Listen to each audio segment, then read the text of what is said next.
உணவு சரித்திரம் எழுதியவர் முகில். பகுதி 12. எள்ளுருண்டை எள்ளு. அண்டாக்கா கசம் அபும்கா ஹூக்கும் திறந்திரு சீசேம். அலிபாபாவும் 40 திருடர்களும் கதையில் கொள்ளையர்கள் செல்வத்தை பதுக்கி வச்சுக்கிற கொகையை திறக்கிறதுக்காக அதோட வாசல் முன்னாடி நின்றுட்டு சொல்கிற மந்திரம்தான் இது. இதில் கடைசி 2 வார்த்தைகள் திறந்திடு சீசேம். சீசேம்னா ஆங்கிலத்தில் எள்ளை குறிக்குது. சரி, இந்த மந்திரத்தில் ஏன் எள்ளு வந்துச்சு? கொள்ளையர் கூட்டத்தில் எள்ளுக்கு என்ன வேலை? எள்ளு செடியில் பழம் பழுத்து முற்றிய நிலையில் பட்டென வெடித்து விதைகள்லாம் வெளியே வரும். அதுபோல தான் மூடிக்கிட்டு இருக்க கொகையை பட்டென திறந்திரு சீசேம். இந்த அர்த்தத்தில் தான் அந்த கற்பனை மந்திரம் சொல்லப்பட்டிருக்கு. சரி, நம்ம இப்போ எள்ளோட வரலாற்றை பற்றி தெரிஞ்சுக்கலாமா? கல் தோன்றிய மண் தோன்றிய முன்காலத்தை எள்ளு தோன்றிடுச்சு. அவ்வளவு பழமையான ஒரு தாவரம் தான் எள்ளு.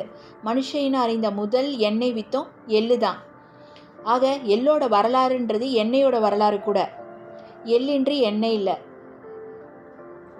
சீசமம் இண்டிகம், இது இந்திய எள்ளோட தாவரவியல் பெயர். இதில் இண்டிகம்னா ஃப்ரம் இந்தியான்னு பொருள். அதாவது எள்ளு இந்திய மண்ணில் தோன்றிய பயிருன்றது பெரும்பாலான வரலாற்று ஆசிரியர்களோட கருத்து. சிசமம் என்ற சொல்லை உருவாக்கியவர் கிபி 5ஆம் 4ஆம் நூற்றாண்டுகளில் வாழ்ந்த கிரேக்க மருத்துவர் ஹிப்போக்ரேட்ஸ். எள்ளு பொதுவாக வறண்ட பிரதேசத்தில் வளரக்கூடியது. கிறிஸ்து பிறக்கிறதுக்கு 10,000 வருஷத்துக்கு முன்னமே எள்ளு விளைஞ்சிருக்கு. பண்டைய மெசபடோமியா பகுதியில் வாழ்ந்த அசிரியர்கள் மத்தியில் ஒரு நம்பிக்கை இருந்துச்சு. அசிரிய கடவுள் எல்லாருமே உலக படைக்கிறதுக்கு முன்னாடி ஒரு மீட்டிங் ஒன்று போட்டாங்களாம். அப்போ அந்த விருந்தில் கடவுள்கள் எல்லாருக்கும் எள்ளிலிருந்து தயாரிக்கப்பட்ட மது தான் கொடுக்கப்பட்டுச்சான். ஆக அசிரியர்களை பொறுத்தவரை கடவுள் பூமியை படைக்கிறதுக்கு முன்னாடியே எள்ளு படைக்கப்பட்டிருக்கிறதுன்றது அவங்களோட கருத்து. அது நம்பிக்கை கூட. எள்ளும் தேனும் கலந்து அல்வா போன்ற ஒரு இனிப்பை தான் அவங்க கடவுளுக்கு செஞ்சு வழிபடுறாங்க. கிறிஸ்து பிறக்கிறதுக்கு 3000 சமயத்திலேயே இந்தியாலையும் பாரசீகத்திலையும் எள் உணவில் சேர்த்துக்கப்பட்டிருக்கு. தவிர எள்ளிலிருந்து எண்ணெய் எடுக்கிற தொழிலும் அப்போத்துலேருந்தே இருந்திருக்கு. மக்கள் எண்ணெயை பல விதங்களில் பயன்படுத்தவும் தெரிஞ்சிருந்திருக்காங்க. கிறிஸ்து பிறக்கிறதுக்கு 20ஆம் நூற்றாண்டில் பாபிலோனியர்களும் எள்ளை உணவாக பயன்படுத்தியிருக்காங்க. எள் எண்ணெயை கொண்டு ஒரு வித மதுபானமும் தயாரிச்சிருக்காங்க. கிறிஸ்து பிறக்கிறதுக்கு 9ஆம் நூற்றாண்டில் ஆனடோலியான்ற நகரத்தில், இன்றைய டர்க்கியில் எள்ளை நசுக்கி எண்ணெய் எடுக்கிற தொழில் ஜரூராக நடந்திருக்கு. ஆதி சீனாவிலும் எள் எண்ணெயில் தான் விளக்கு எரிச்சிருக்காங்க. தவிர சீனர்கள் அந்த எண்ணெயை கொண்டு எழுதுவதற்கான மையும் தயாரிச்சிருக்காங்க. சுமார் 5000 வருஷத்துக்கு முன்னாடி சீனர்கள் அந்த மை கொண்டு உருவாக்கிய அந்த வனப்பெழுத்துக்கள் காலியோகிராஃபிக் ஆர்ட்ஸ் இன்றைக்கும் அருங்காட்சியகத்தில் காணப்படுது. சிசமம் குடும்பத்தை சேர்ந்த வேறு சில எள் வகைகளை பூர்வீகமாக ஆப்பிரிக்கான் சஹாரா பாலைவனம் கூட சொல்லுவாங்க. எத்தியோப்பியா தான் எள்ளோட பூர்வீகன்றது சில ஆய்வாளர்களோட கருத்து.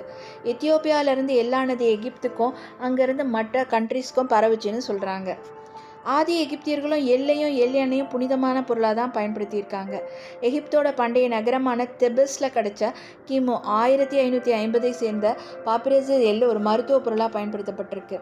கிறிஸ்து பிறப்பதற்கு 6ஆம் நூற்றாண்டில் வாழ்ந்த பாபிலோனிய அரசர் நெபுசாட் நேசார் காலத்து கல்வெட்டு ஒன்றில் எள் வாங்கிய விற்ற கணக்கு செலவுகள்லாம் பதிவாகியிருக்கு. கிமு 1230 சேர்ந்த எகிப்திய மன்னர் 2ஆம் ராம்சேஸின் கல்லறையில் ரொட்டி சுடுவதற்கான மாவின் மேலே ஒருத்தர் எள்ளை தூவுவது போன்ற ஒரு ஓவியம் காணப்படுது. இந்த சமையல் முறை இன்றைக்கும் எகிப்தில் கடைபிடிக்கப்படுது. ஐரோப்பிய நாடுகளுக்கு எள்ளுன்றது கிபி 1ஆம் நூற்றாண்டில் தான் வணிகப் பொருளாக போயிருக்கு. இத்தினோண்டு எள் அமெரிக்க கண்டத்தை அடைக்கிறதுக்கு இயேசு பிறந்து 17 நூற்றாண்டுகள் ஆயிருக்கு. பெனெசிட்ஸ் என்ற எள்ளை அழைக்கிற ஆப்பிரிக்கர்கள் தான் அமெரிக்காவுக்கு அடிமையாக கொண்டு செல்லப்பட்ட பொழுது எள்ளையும் கூடவே எடுத்துகிட்டு போனாங்க. இன்றைக்கி உலக அளவில் அதிக எள் உற்பத்தியாகிற ஒரு கண்ட்ரினா அது அமெரிக்கா தான். இன்றைக்கி எள்ளோட பூர்வீகம் குறித்து இருவேறு கருத்துக்கள்லாம் இருக்குது. ஆப்பிரிக்கா கண்டம்னு சில பேர் சொல்லுவாங்க, சில பேர் இந்தியா தான் அப்படின்னு நிறைய பேர் சொல்கிறாங்க. ஆரிய பறவைகளின் மூலம்தான் எள் இந்தியாவுக்கு வந்ததுன்னு சொல்கிறாங்க. இந்திய மண்ணில் அரிசியை விட எள் பழமையான ஒரு தாவரன்ற வாதங்களும் இருக்குது. ஆப்பிரிக்காவும் இல்லை, இந்தியாவும் இல்லை, சுமேரியா தான் எள்ளோட பூர்வீகம்னு சொல்கிறவங்களும் இருக்காங்க. பாபிலோனியர்கள் எள்ளிலிருந்து எண்ணெய் எடுக்கிறத முக்கியமான தொழிலாக செஞ்சு வந்திருக்காங்க. இவங்க எள் எண்ணெயை சமையல் தவிர ஒயின் பிராந்தின் எல்லாத்துலேயுமே பயன்படுத்தியிருக்காங்க.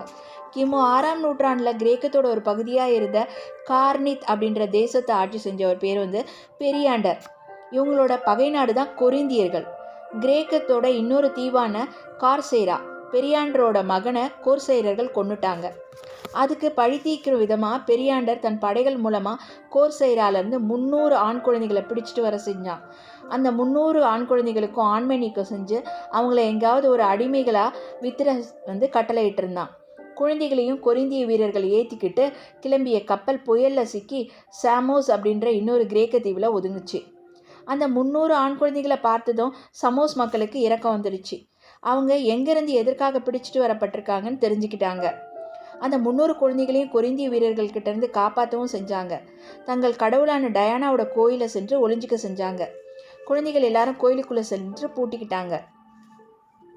கொரிந்திய வீரர்கள் கோயிலுக்குள் நுழைய முற்பட எங்கள் மத வழக்கப்படி அந்நிய வீரர்கள் யாரும் கோயிலுக்குள்ளே நுழையக்கூடாதுன்னு கடுமையாக காட்டி அவங்கள உள்ளே விடலை. கோயிலை முற்றுகையிட்ட கொரிந்திய வீரர்கள் 300 பேரும் உள்ளே இருந்து பட்டினி கிடந்தே சாகட்டும்னு வெளியிலேயே காத்துட்டு இருந்தாங்க. சமோஸ் மக்கள் அவங்களோட அடுத்த கட்டத்தை ஆரம்பித்தாங்க. எங்கள் கடவுளுக்கு இது திருவிழா சமயம், தினமும் எங்கள் குழந்தைகள்லாம் கோயிலுக்கு போயிட்டு ஆடி பாடி டயானாவை மகிழ்விக்கிறது வழக்கம்னு சொல்லி தங்கள் குழந்தைகளை கோயிலுக்குள்ளே அனுப்புனாங்க. அவங்க கையில் தேன் கலந்த எள்ளால் செய்யப்பட்ட இனிப்பு கடவுள் டயானாக்கு படைக்கணும்னு அவங்க சொல்ல கொரிந்திய வீரர்களால் தடுக்க முடியல. 300 குழந்தைகளும் சமோஸ் தீவு குழந்தைகள் கொடுத்த அந்த எள்ளினிப்பை உண்டு பசியை போக்கிக்கிட்டாங்க. இது தினமும் நடந்தது. முற்றுகையிட்ட கொரிந்திய வீரர்கள் ரொம்ப தளர்ந்து போயிட்டாங்க. அதுக்கு மேலே அங்கே தாக்கு பிடிக்க முடியாமல் சமோஸ் தீவை விட்டு விலகி போயிட்டாங்க. அந்த குழந்தைகளை பத்திரமா கோர்சைராவுக்கு கொண்டு போய் இவங்க சேர்த்தாங்க. அந்த 300 ஆண் குழந்தைகளை உயிரை காப்பாற்றியது எள்ளால் தயாரிக்கப்பட்ட இனிப்பு தான். சிம்சம்னு அரேபிய வார்த்தைக்கு எள்ளுன்னு பொருள். அதுவே எகிப்திய மொழியில் சிம்சென்ட் அப்படின்ட்டு கூப்பிடுறாங்க. எண்ணெய்ன்ற தமிழ் வார்த்தை எப்படி வந்தது தெரியுமா? பால்லேருந்து பெறப்படுறது தான் நெய். எள்ளிலேருந்து பெறப்படும் நெய் தான் எள் ப்ளஸ் நெய் எண்ணெய். பிற்காலத்தில் தேங்காய் எண்ணெய், கடலை எண்ணெய், விளக்கெண்ணெய்னு எல்லா விதமான எண்ணெயும் வந்துடுச்சு. ஆனால் ஆதி காலத்தில் நல்லெண்ணெய் தான் எல்லாரும் யூஸ் பண்ணிகிட்டு இருந்தாங்க. மற்ற எண்ணெய் வகைகளோட உடலுக்கு அதிக நன்மைகளை தர்றது எள்ளெண்ணெய்ன்றதால அதை நல்ல எண்ணெய் அப்படின்னு அழைச்சாங்க. நல்ல எண்ணெய் என்றாலும் இப்போ கிடைக்கிறது எல்லாம் மெஷின் மேட் ஆயில் தான். அந்த காலத்தில் செக் ஆயில் தான் கிடச்சிது. செக்கு எள்ளிலிருந்தோ பிற வித்துக்களிலிருந்தோ எண்ணெய் எடுப்பதற்காக உபயோகப்படுத்தும் பழமையான ஒரு கருவி கல்லாலான அல்லது மரத்தாலான கருவியாக இருந்துச்சு. கிமு 4ஆம் நூற்றாண்டை சேர்ந்த சமஸ்கிருத இலக்கண நூலான பாணினியில் செக்கு பற்றிய குறிப்பெல்லாம் இருக்குது. அதில் தைல பெஷானா யந்திரா அப்படின்னு செக்கு பற்றி குறிப்பிடப்பட்டிருக்கு. செக்குன்னு தமிழ் வார்த்தைக்கு மூலம் சமஸ்கிருத வார்த்தையான சக்ரா. அர்த்த சாஸ்திரத்துலேயும் மனுதர்ம சாஸ்திரத்தில் கூட செக்கு இயந்திரம் பற்றிய தகவல்கள்லாம் நிறையவே இருக்குது. இந்தியாவில் பழமையான செக்கு இயந்திரங்கள் குஜராத் மாநிலத்தில் துவாரகா நகரத்தில் கிடச்சிருக்கு. அதில் சில செக்கு இயந்திரங்கள் கிபி 1ஆம் 2ஆம் நூற்றாண்டை சார்ந்தது. குஜராத் மட்டுமின்றி இந்தியாவின் பல பகுதிகளிலும் செக்கு இயந்திரங்கள்லாம் கண்டுபிடிக்கப்பட்டிருந்தது. செக்கு தொழில் சிறப்பாக நடைபெற்றிருக்கிறதுக்கு இது சில சாட்சிகள். தமிழகத்தில் பாண்டிய மன்னர்கள் ஆட்சி காலத்தில் எண்ணெய் உற்பத்தின்றது அரசின் கட்டுப்பாட்டில் இருந்திருக்கு. 1930 கிராமப்புற தொழில் மேம்பாடு குறித்து அக்கறை கொண்ட காந்தி செக்கு இயந்திரங்களின் மேல் தனி கவனம் செலுத்தினார். விலங்குகளோ மனிதர்களோ அதிகம் துன்பப்படாமல் அதே சமயம் அதிக எண்ணெய் தரும்படியான மேம்படுத்தப்பட்ட செக்கு இயந்திரங்கள் தேவைன்னு சொன்ன காந்தி அதற்கேற்ப புதிய வடிவங்களை செக்கு இயந்திரங்கள் தயாரிக்க சொன்னார். ஆனால் சில மக்கள் நெய் தான் உயர்ந்ததுன்னு சொன்னாங்க. எண்ணெயை வெறும் இறப்புக்கு மட்டுமே நல்லெண்ணெயை பயன்படுத்திட்டு வந்தாங்க. ஆனால் காலப்போக்கில் எண்ணெயோட தேவை அதிகமாகி கொண்டே போக செக்கு இழுக்கிறதுலேருந்து மாடுகளுக்கு மனிதர்களுக்கும் விடுதலை கிடச்சிது. மோட்டார் பொருத்தப்பட்ட நவீன செக்கு இயந்திரங்கள்லாம் பயன்படுத்தப்பட ஆரம்பிச்சுது. அதாவது எள் தொல்காப்பிய காலத்து தாவரம். அது எல்லை எண் அப்படின்னு குறிப்பிடுது. உணவுப் பொருளாக சுட்டி காட்டுறது. அடை இடை கிடந்த கைப்பிடி பிண்டம் வெள்ளெண் சாந்தோடு புளிப்பெய்து. இது புறநானூற்று வரிகள். கணவனை இழந்த பெண்கள் கையால் பிழிந்தெடுத்த நீர் சோற்றுக்கு எள்ளு துவையலை தொட்டு உண்டனர்ன்றது இதோட பொருள். எள் நம் உணவோடு மட்டுமல்ல உணர்வோடும் கலந்தது. அதனால தான் எள்ளை கொண்டு தமிழில் ஏகப்பட்ட பழமொழிகள்லாம் புழக்கத்தில் இருந்திருக்கு. எள் என்பதற்கு முன்பே எண்ணெய் கொண்டு வருமா? எள்ளுனாலும் 7ஆக பகுத்து உண். எள்ளுக்கு 7 உழவு, கொள்ளுக்கு 1 உழவு தான். எள்ளும் தினையும் 70 அப்புறம் அதிகம் புழங்கப்படும் இன்னொன்று ஏழைக்கேற்ற எள்ளுருண்டை. அதாவது நம் வசதிக்கேற்ப கிடைச்சதை கொண்டு மன திருப்தி அடையிறது இம்மொழிக்கான விளக்கம். ஏழைக்கேற்ற எள்ளுருண்டன்னு சொன்னாலும் உடலுக்கு பலம் தர்றதில் எள் பணக்காரனாகவே தான் இருந்திருக்கு. அதாவது உடல் இளைத்தவன் புஷ்டியாக வேணும்னா உணவில் எள் அதிகம் சேர்த்துக்கணும். உடல் பெருத்தவன் தேவையற்ற சதையை கரைக்கணும்னா கொள்ளு அதிகம் சேர்த்துக்கணும். கருப்பு எள்ளு, வெள்ளை எள்ளு, சிவப்பு எள்ளுன்னு எள்ளில் 3 வகை இருக்குது. வெள்ளை எள்ளில் எண்ணெய் சத்து அதிகம். கருப்பு எள் தான் அதிக மருத்துவ பயன் கொண்டது. இது உடலுக்கு தேவையான கால்சியம், இரும்பு, vitamin B1, vitamin C, oxalic அமிலம், சுண்ணாம்பு சத்து எல்லாம் நிறைஞ்சு இருக்குது. ஒரு சிலருக்கு எள்ளு சாப்பிட்டா அலர்ஜி ஆகிடும். ஒவ்வாமை இல்லாத பட்சத்தில் எள் நமக்கு நல்லது. நாம் இங்கே பொங்கல்னு கொண்டாடுற சமயத்தில் வட இந்தியாவில் யமதர்மராஜனை வழிபடுறாங்க. யமனது உருவத்துக்கு பொட்டு வச்சு எள்ளுருண்டை படைக்கிறாங்க. இந்த வழிபாட்டினால மரண பயம் நீங்கும், ஆரோக்கியமான வாழ்வு கிட்டுன்றது அவங்களோட நம்பிக்கை. கொற்றவைன்றது 5 இணைகளில் பாலை நிறுத்தக்கூடிய தெய்வம். எயினர்களும் வேட்டுவர்களும் கொற்றவையை தெய்வமாக வணங்கியதாக சங்க காலத்து பிந்திய இலக்கியங்கள்லாம் சொல்லுது. அவரை, துவரை, எள்ளுருண்டை, இறைச்சி எல்லாம் கொற்றவை தெய்வத்துக்கு உகந்தவையாக கருதப்பட்டிருக்கு. அதாவது நோலைனா இந்த வார்த்தையின் மூலம் என்ன? நூ என்னும் ஒற்றை எழுத்து வார்த்தைக்கு பழந்தமிழில் எள்ளுன்னு அர்த்தம். இந்த வார்த்தை இப்போ இங்கே புழக்கத்தில் இல்லைனாலும் தெலுங்கில் நுனை அப்படின்னு வார்த்தையை பயன்படுத்துகிறாங்க. அதற்கு எண்ணெய்னு பொருள். நூ என்ற சொல்லின் வேர்ச்சொல் நுவ்வுதல் என்றால் இடித்தல்னு பொருள் கொள்ளலாம்.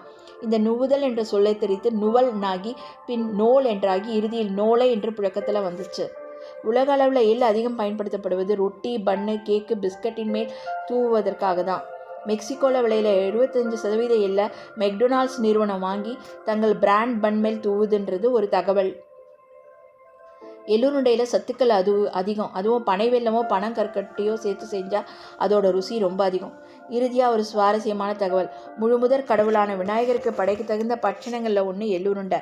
முழு மூச்சா கடவுள் மறுப்பு கொள்கையை பரப்பிய நம் பெரியாருக்கு பிடித்த தின்பண்டமோ அதே எள்ளுருண்டை தான். நன்றி, வணக்கம். நாளை பார்க்கலாம் மரவள்ளிக்கிழங்கை பற்றி.